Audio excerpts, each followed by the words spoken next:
Incarner le changement. Bonjour les amis et bienvenue dans les secrets de Chronos.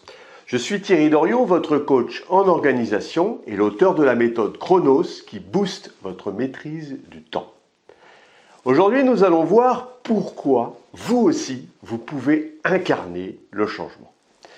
Mais avant cela, laissez-moi vous dire que vous pouvez vous abonner à la chaîne en cliquant en dessous et vous allez recevoir directement dans votre boîte mail toutes les vidéos. Et il y en a 2 par semaine. Alors, j'aimerais commencer avec cette phrase de Gandhi. Vous connaissez. Be the change you wish to see in the world. Incarne le changement que tu veux voir dans le monde. C'est la dynamique de l'exemple que je voudrais mettre en avant. Le concept le plus difficile à réaliser, c'est certainement le changement. Les gens ne veulent pas sortir de leur zone de confort. Elles ne veulent pas prendre de risques.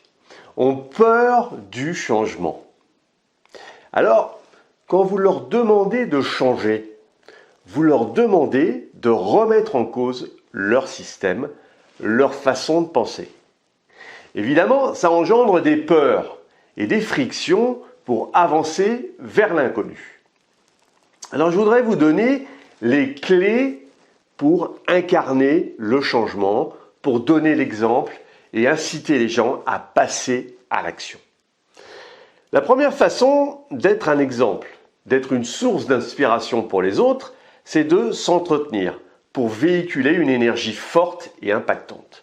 Prendre soin de son corps au travers de l'alimentation, du sommeil, du sport, de la façon dont vous buvez pour que ce corps-là soit le plus en forme possible. Plus votre corps sera en forme, plus vous allez irradier du positif, du constructif et vous allez inspirer les autres.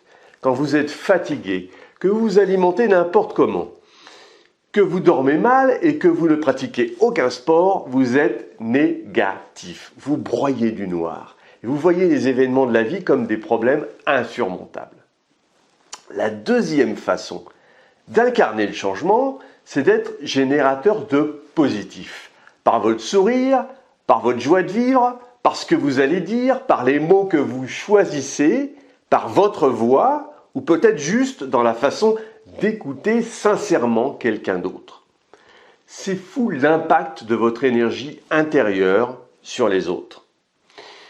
Une cousine m'a fait remarquer que malgré les épreuves de la vie, j'étais toujours positif. Le fait de voir le verre, vous savez, le verre à moitié plein. On ne se rend pas toujours compte de l'aura que vous avez. Le troisième principe pour incarner le changement, c'est de réaliser vos rêves. Il y a des gens que vous appréciez, des amis, des parents, des enfants, des professeurs, des collègues, des partenaires, des chefs d'entreprise, peut-être des gens que vous managez qui se disent que si vous le faites, eh bien ils peuvent le faire.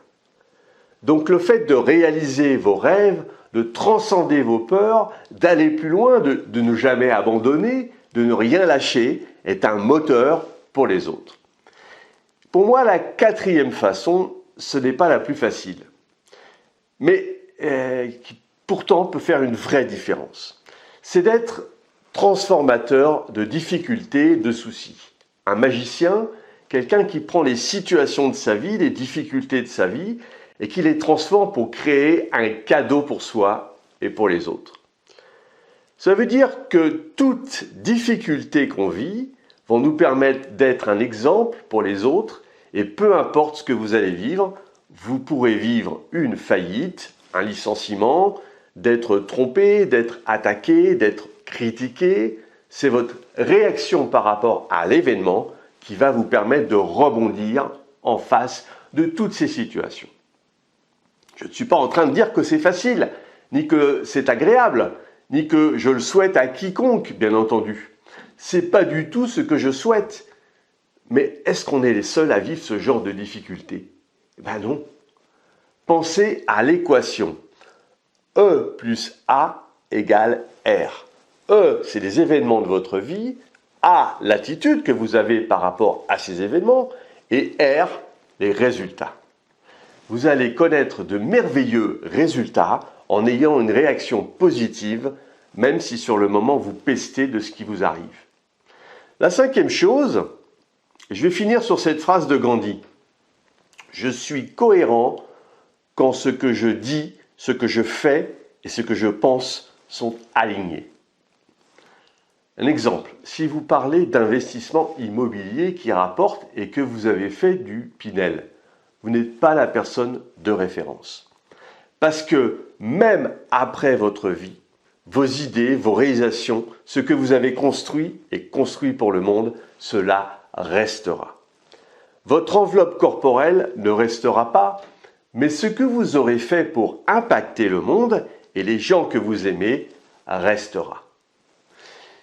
Mais on peut tous être des exemples pour les autres, vous savez, et des sources d'inspiration pour les autres. On peut se transformer en guide pour donner l'exemple. Votre temps doit être utilisé pour servir vos intérêts, ce qui vous permettent de faire un pas de plus vers votre liberté.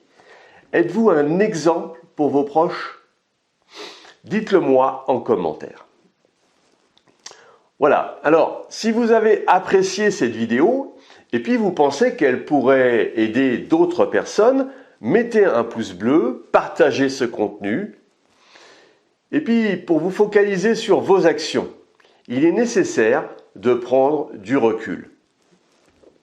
C'est ce que je vous propose de mettre en place avec vous en vous offrant un coaching d'une demi-heure. Voilà, si vous en avez ras-le-bol d'être toujours dans l'urgence, nous pouvons travailler sur votre organisation et puis votre gestion du temps. Définissons ensemble les prochaines actions à mener. Si vous voulez aller plus loin dans la gestion de votre temps, et puis pour vous remercier d'avoir suivi cette vidéo, j'ai mis à votre disposition un challenge de 5 jours pour mieux gérer votre agenda.